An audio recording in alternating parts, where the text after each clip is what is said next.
All right, let's jump right in. Today we're talking about something huge happening in the Middle East, the rise of smart cities. And this isn't just about adding a few cool gadgets to old city blocks. No, this is a complete reimagining of what a city can be, where tech and sustainability are baked into the very DNA of these places. And make no mistake, this is absolutely a race. It's a global competition to see who can build the smartest, most sustainable, and most futuristic cities on Earth. So the big question is, how is the region positioning itself to not just compete, but to actually win? Okay, before we go any further, let's make sure we're all on the same page. What even is a smart city? Well, think of it like this. It's an urban space that uses a ton of technology. We're talking sensors everywhere, super fast networks to make everyday life better. It's about solving problems like traffic jams, saving energy, and making government services way easier to use. It's all about making a city work for the people in it. So, how do you even begin to build something this complex? You can't just start digging and hope for the best. You need a master plan, a blueprint. And in the world of smart cities, that blueprint is called a Smart City Code. These are the official rulebooks that dictate how every single piece of the city gets built to be future-proof from day one. And that blueprint really stands on four key pillars. You've got smart infrastructure. That's the city's digital nervous system with things like 5G and the Internet of Things. Then there's sustainability, which means everything from super efficient buildings to smart trash collection. Next up is integrated transport to make getting around seamless. And wrapping it all together is digital governance, keeping all those online services safe and secure. The real magic here? None of these can work alone. They're all designed to function as one perfectly integrated system.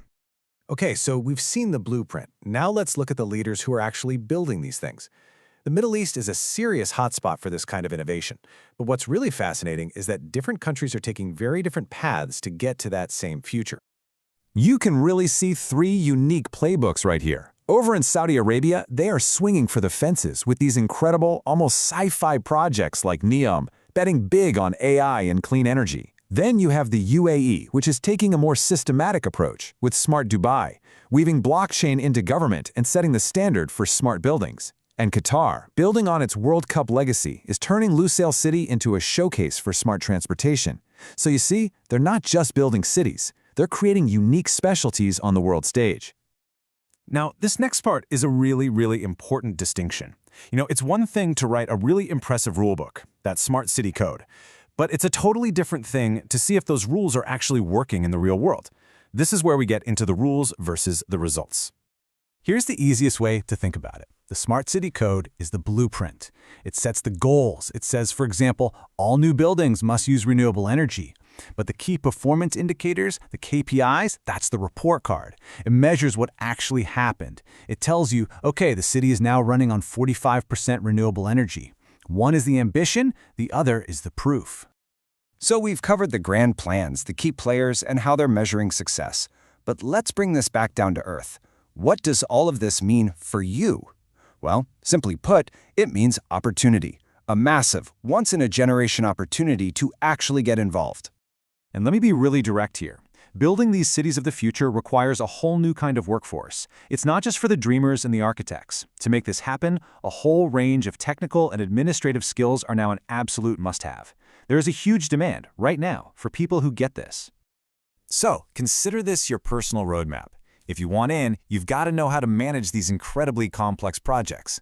You need the skills to analyze the flood of data coming from all those IoT devices. Understanding sustainability standards isn't optional, it's essential. And of course, with everything connected, being an expert in cybersecurity is critical. These aren't just buzzwords, my friends. These are the career paths of the future. Look, this vision of futuristic cities, it's not science fiction anymore. It's happening.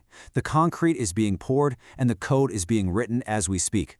But these incredible blueprints, these grand ambitions, are totally worthless without the people, the skilled professionals needed to bring them to life. So, the only question left is, are you ready to be one of them?